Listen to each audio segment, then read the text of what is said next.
6 months, 6 months, 6 months, 6 months, 6 months, 6 months. Yeah, I got another video for y'all. This is talking about Deja Kelly entering the transfer portal. Let's get into it. So, Deja Kelly entered her name into the transfer portal. I believe she's the fifth or sixth Tar Heel to do that. And man, damn, the Tar Heels are down on their luck. And who knows what's it going to look like. Right now, their only hope is the transfer portal for players to come in, which I don't know who they've been looking at or who is committed there from the transfer portal. But I'll have to take a look at that.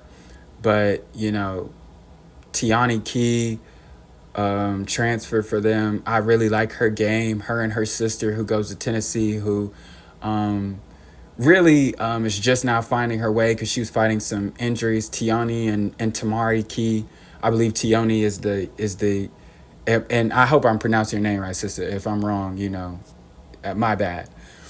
But I believe Tiani is the younger sister of Tamari up there at UT. So she entered the transfer portal, which is like, damn. Young, she's young, has promise. Still has time to develop her game. Paulina Paris, I really, really like Paulina Paris's game. Paulina Paris enters the transfer portal too. It's like, damn.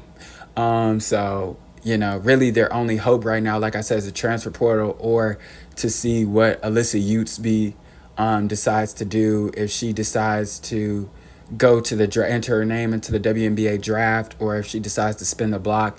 I believe she has a COVID year, so she could be a super senior. So we'll still see what her decision is. But Deja Kelly entered the transfer portal. I'm not sure where she'll go. I don't know. But I guess we'll be back for that when she does decide. But for any team that gets her, they'll be lucky.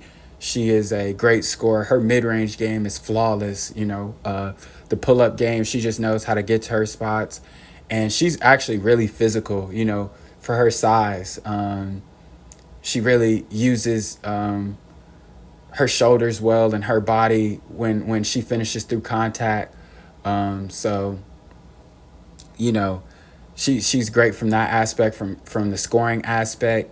And she is also a great facilitator and can always find her teammates and can always make the right play and the right pass and get her teammates involved. So any team that has her is lucky to have her.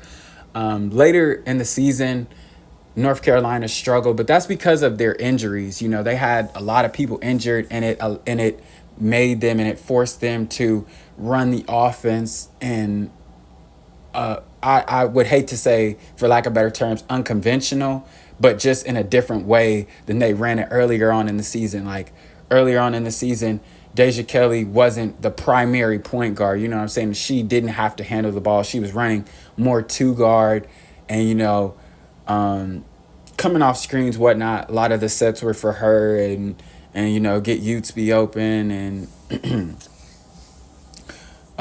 do what you got to do. But when the injuries happened towards the later part of the season, it forced her to be a primary ball handler.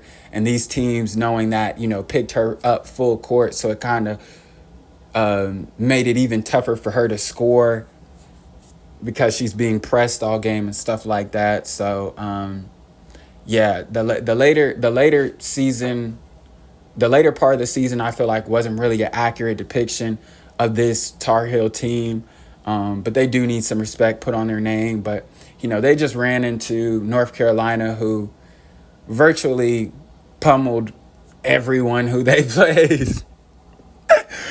So, I mean, it is what it is. They look terrible in that game. But, like I said, fighting injuries and fighting through adversity, they did about as best as they could do. And, South Carolina proved that this year that they're this team. So it is what it is. But anyway, like I said, any team's lucky and great to have Deja Kelly. So I guess we'll be back to see where she goes. But anyway, I'll end it on that note. Don't forget to leave a like, subscribe, share it to the team, share it to your friends. I'm going to fucking them out.